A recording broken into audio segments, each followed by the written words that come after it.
Hey there, welcome back to An Introvert's Paradise.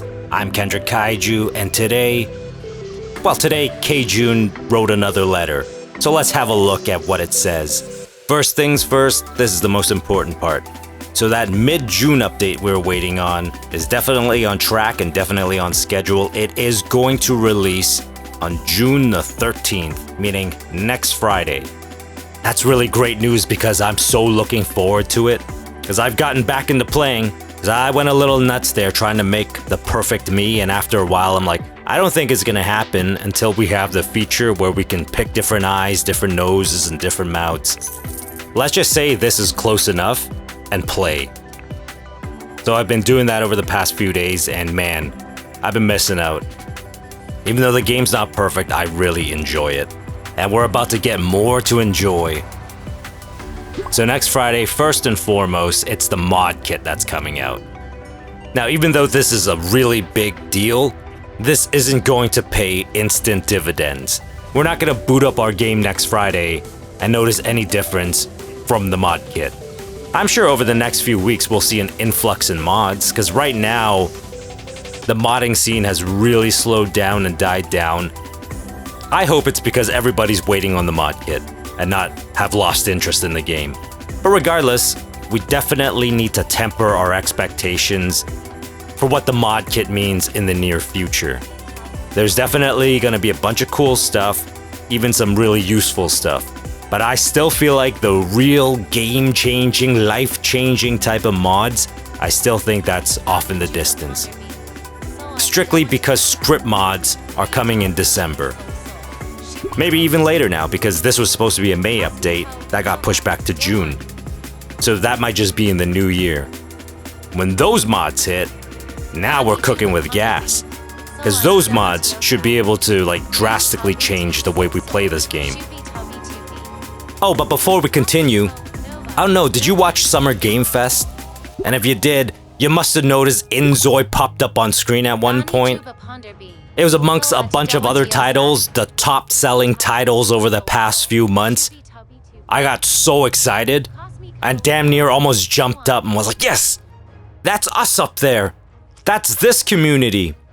I'm hoping this game keeps racking up accolades after accolades. Alright, back to regularly scheduled programming. Now, K-Jun's letter continues by outlining the actual meat and potatoes of this update. Things that we will notice when we boot up on June 13th. First things first, more ways to build families. Now Zois can have children regardless of marital status. I didn't know you couldn't have a kid out of wedlock. I actually knew a girl back in high school who got knocked up when she was 14 at the latest. And I was surprised because she was real rough in the face. So clearly, she was a practice girl gone wrong. But that's not in K-Jun's letter, that's just me talking. And because I have zero interest in having children in both reality and inZoi, I've definitely not tested any of this stuff. Like adoption, it sounds like they're introducing adoption, and it's going to be different than what they thought it was going to be. They're going to have a lot more prerequisites, more rules. But I think they realized, yeah, you know what, it's a video game. Let them play however they want to play it. If they want to be responsible parents, great. And if they don't, well, I mean, they're not actually hurting anybody. And this next line, I'm not sure if they're still talking about adoption, but it says, in addition, you will be able to select a Zoi with your desired traits to have a child using their genetic information through medical procedures. But regardless, whether it's through adoption or having the kid yourself, it looks like moving forward, you can just pick whatever trait you want for your Zoi. It's no longer randomized. Which is cool, I guess. Because if you wanted to have a dynasty, have a family that every single generation was in showbiz, because, that's a great idea. Just ask Charlie Sheen. But now you can keep that tiger blood in the family every single generation. You can give everybody the entertainer trait or the artistic trait, and you don't randomly end up with the safety conscious trait. At that point, you're trying to fit a square peg into a round hole. Teenage romance. Again, I haven't created any teens, but it turns out, right this moment, teens can't have romantic interactions with one another. It's not like I did, and come on, I turned out pretty good, right?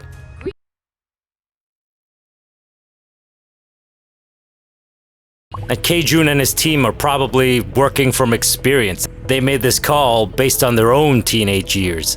Because they're the successful ones, right? They're the ones with the good jobs.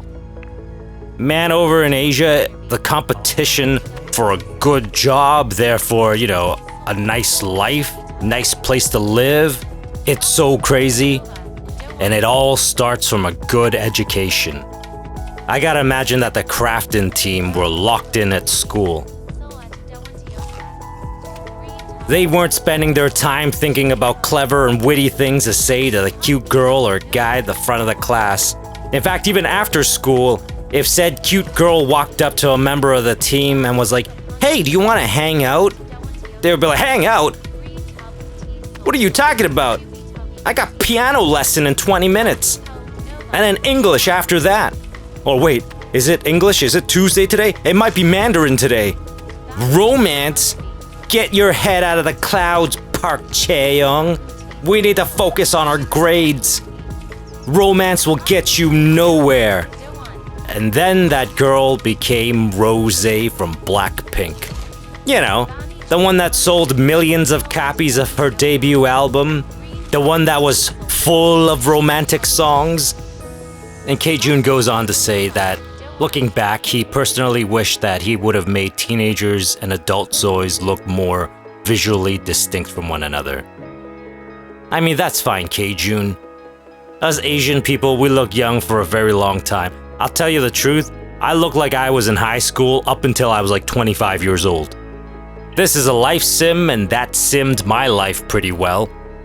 Romantic relationships with everyone. I don't like where this is going. A feature that was still in development at the time of early access release, Zois can now form romantic relationships with any other Zoi in the city. To enable this feature, go to the Create a Zoi screen and click the Change Gender Identity button to adjust your Zoi settings. Whew. Okay, phew, that's not what I thought. That's definitely not where I thought it was going. Okay, this is a good direction they went in, not something weird and sketchy. This sounds like now you can have same-sex relationships. Because I remember reading like a ton of posts about not being able to do that. Man, these guys are conservative over there. No kids out of wedlock, lock-in at school. It's Adam and Eve, not Adam and Adam. That's a foolish game to play, Crafton. You have to understand the LGBTQ community loves The Sims. And if you play your cards right, they will love inZoi as well. So never mind that being an afterthought, that should have been the first thing you put into the game. Cater to your audience. Not only could they love your game and sink all kinds of time into it, at some point, we're gonna try to sell some expansions to people, alright? And the thing about the LGBTQ community is, a lot of them don't have children. Meaning, they have a bunch of disposable income. They're a major reason why The Sims 4 has like 45 expansion packs, alright? Each going for $50 American a piece. And this is a big one for me. Player Zois can now start conversations via text. Again, this is one of those things I feel like, even though it's in early access, I feel like it should have been there from day one. Because it does take the immersion out of it. Because I exclusively text people. No phone calls, certainly no invites to my house. Now, it makes sense when my Zois are inviting their significant other to romantic interest over. That's perfectly normal. That absolutely would happen in real life. But for me, to invite a friend over, you have to be one hell of a friend. But there's no way in hell I'm inviting someone from work over. I don't even call these people. They may not even get a text from me. So on the 13th, that's gonna change. We're gonna be able to send texts to other Zois. Even though we can't write custom messages right now, they're gonna work on it. And I believe they'll get there because I was watching something today. I think I was watching a video for Where Winds Meet, and you can do that in that game. So the technology is clearly there. I have full confidence that the crafting team will figure it out. And that's gonna be awesome when you can do that. Bare minimum, it's gonna make for some great videos. There's gonna be some other quality of life things, such as some new user interface settings, like different sizes and such for the text. And the big one, lifestyle-based changes to body weight and muscle mass. So it's gonna be like San Andreas. If you eat too much, you get big. When you work out, you get jacked. That's just great for further immersion. And to round it out, they've got some new items coming. They've got some new character customization items added. Thank God. I'll take any at this point. Hair-related assets, new outfits, accessories. I hope they have a bunch of new hairstyles too. More than 100 new furniture items. I'm down for that. All of this is a nice step in the right direction. Is it everything I want? No. But I have to remind myself this is in early access. They have a roadmap. They're humans. And considering the fact the game's been out for less than 3 months, and they've already made a bunch of adjustments that we've wanted, and now they're adding a significant amount of content.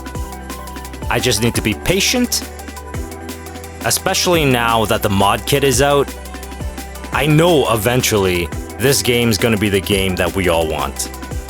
Because let's face it, The Sims 4 was built on a very shaky foundation, yet through mods and over the years, some of the expansion packs, it became a much better game. We're in a better position here with inZoi. So I think sky's the limit for these guys. Alright, that's enough from me for today. Thank you for tuning in. I'm Kendrick Kaiju and you've been watching An Introvert's Paradise, talking about the June 13th update. I'll talk to you soon, but until then, take care of yourself, and remember, just make it through another day.